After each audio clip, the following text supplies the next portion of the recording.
So, hello everyone.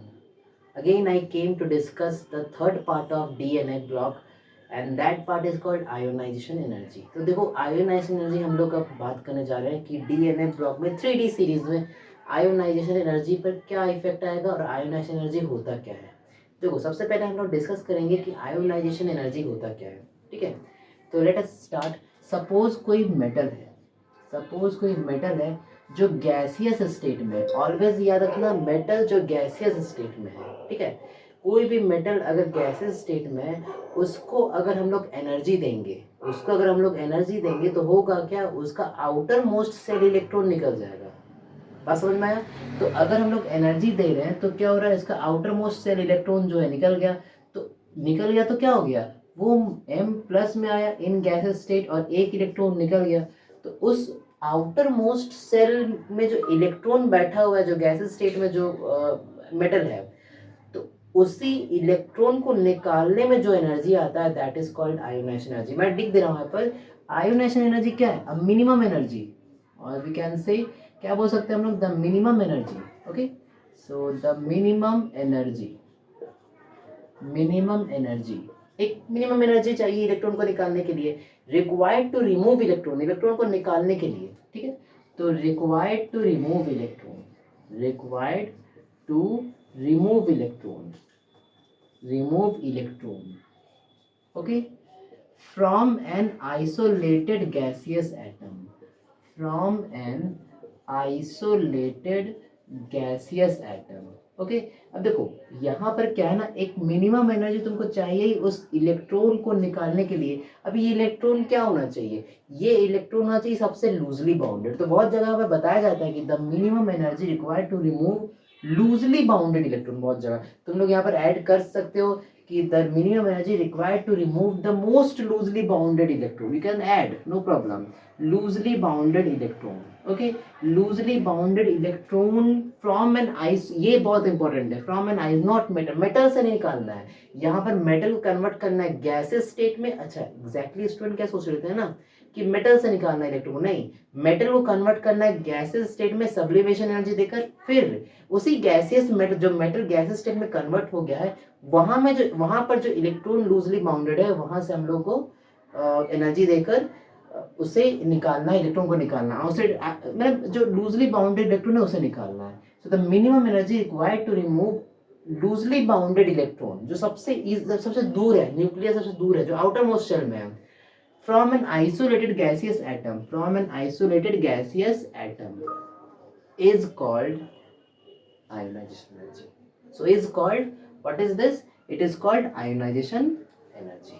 ठीक है, तो अब देखो यहाँ पर हम लोग 3D सीरीज में पढ़ रहे हैं, तो 3D सीरीज में अगर हम लोग लेफ्ट टू राइट जाएंगे, 3D सीरीज मतलब कौन सा सीरीज, स्कैंडियम हुआ, टाइटेनियम, वेनेडियम, क्रोमियम, मैग्नीज हुआ, आयरन हुआ, आयरन, फिर कोबाल्ट, निकल, कॉपर, जिंक। तो हम लोगों को ये बताया कि जनरल टर्म में क्या होता है, लेफ्ट से अगर राइट जाएंगे तो एटॉमिक रेडियस छोटा, मतलब जो साइज होता है वो छोटा होता है, अगर रेडियस बोल सकते हो या साइज बोल सकते हो, एटॉमिक साइज छोटा हो सकता है।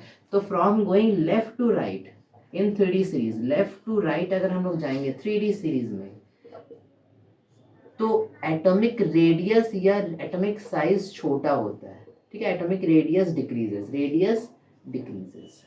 अब देखो जब साइज छोटा होगा मतलब क्या, मतलब ये कि जो न्यूक्लियस बैठा हुआ है सेंटर पे, वो आउटर मोस्ट इलेक्ट्रॉन जो है, आउटर मोस्ट इलेक्ट्रॉन को बहुत ही स्ट्रांगली अट्रैक्ट किया हुआ है, छोटा साइज है, इलेक्ट्रॉन बहुत ही स्ट्रांगली अट्रैक्टेड है towards nucleus.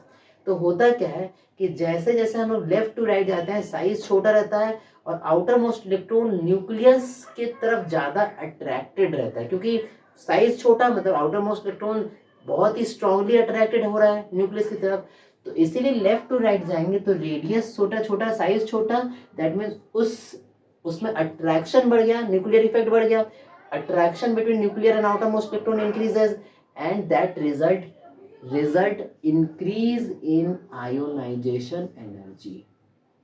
what is that result, increase in ionization energy। अब देखो होता क्या है ना कि जिंक में अगर हम लोग देखें, जिंक हुआ, जिंक मैं एग्जांपल ले रहा हूँ, जिंक के नीचे क्या है, Zn है, Zn के नीचे क्या है, कैडमियम है, कैडमियम के नीचे क्या है, मर्क्यूरी है। अगर तुम लोग देखोगे तो इसका जो डी सबशेल है, चाहे वो जिंक का हो, चाहे कैडमियम का हो, चाहे जो मर्करी का हो, डी सबशेल कंप्लीटली फिल्ड है। इन तीनों का अगर डी सबशेल हम लोग देखें तो D10 सबशेल कंप्लीटली फिल्ड है।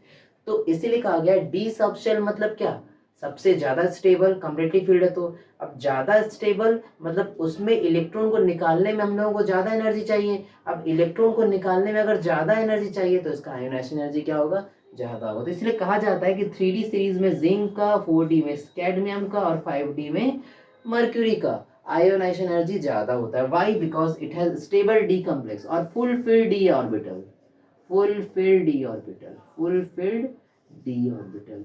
तो हम लोगों ने अभी तक क्या सोचा, क्या देखा, यही देखा कि हम लोग अगर लेफ्ट टू राइट जाएंगे तो साइज, एटॉमिक साइज कम होता है। एटॉमिक साइज कम होता है मतलब अट्रैक्शन न्यूक्लियस और इलेक्ट्रॉन के बीच, आउटर मोस्ट इलेक्ट्रॉन के बीच अट्रैक्शन बढ़ता है।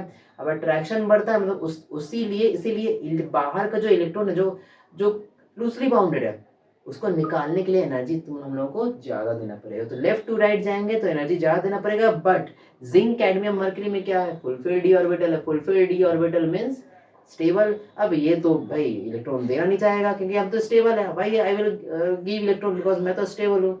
अब कोई भी अगर सब्सटेंस स्टेबल है तो क्यों अपने आप को डिस्टर्ब करना चाहेगा, तो उसको वहां से इलेक्ट्रॉन निकालने में हम लोगों को ज्यादा एनर्जी देना पड़ेगा। सो इस तरह से आयोनाइजेशन एनर्जी कॉन्सेप्ट है। अगर हम लोग डाउन द ग्रुप जाएंगे, डाउन द ग्रुप साइज बढ़ता है। अब साइज बढ़ता है तो अट्रैक्शन न्यूक्लियस और जो आउटर मोस्ट इलेक्ट्रॉन है, इन दोनों के बीच का जो डिस्टेंस है बढ़ गया, साइज बढ़ गया तो डिस्टेंस बढ़ गया। अब डिस्टेंस बढ़ गया डाउन द ग्रुप क्योंकि सेल बढ़ गया तो साइज बढ़ गया। अब अट्रैक्शन क्या हो गया, कम हो गया। अब न्यूक्लियस और आउटर मोस्ट इलेक्ट्रॉन के बीच का अट्रैक्शन कम हो गया तो इजीली हम लोग इलेक्ट्रॉन को निकाल सकते हैं। थोड़ा सा एनर्जी देंगे इलेक्ट्रॉन निकल जाएगा, साइज बढ़ा हुआ है। तो डाउन द ग्रुप याद रखना हमेशा, ऑलवेज मेक श्योर कि हम लोग लेफ्ट टू राइट जाएंगे तो आयोनाइजेशन एनर्जी बढ़ेगा, लेकिन अगर डाउन द ग्रुप जाएंगे तो आयोनाइजेशन एनर्जी क्या होगा, कम होगा। क्योंकि साइज बढ़ जा रहा है डाउन द ग्रुप, साइज बढ़ रहा है तो अट्रैक्शन कम हो रहा है, अट्रैक्शन कम हो रहा है, न्यूक्लियर इफेक्ट कम हो रहा है तो ionisation energy obviously it will decrease. Okay, so in this way हम लोग आयोनाइजेशन एनर्जी के बारे में पढ़े। नेक्स्ट वीडियो में हम लोग कुछ क्वेश्चंस डिस्कस करेंगे, कुछ अच्छे क्वेश्चंस डिस्कस करेंगे ionisation energy of d block element. So thank you, please like, subscribe and most important comment जरूर करना। कोई डाउट होगा तो कमेंट अच्छे से करना, नहीं डाउट होगा तो thank you, very good, thank you. So next video के लिए फिर आऊँगा।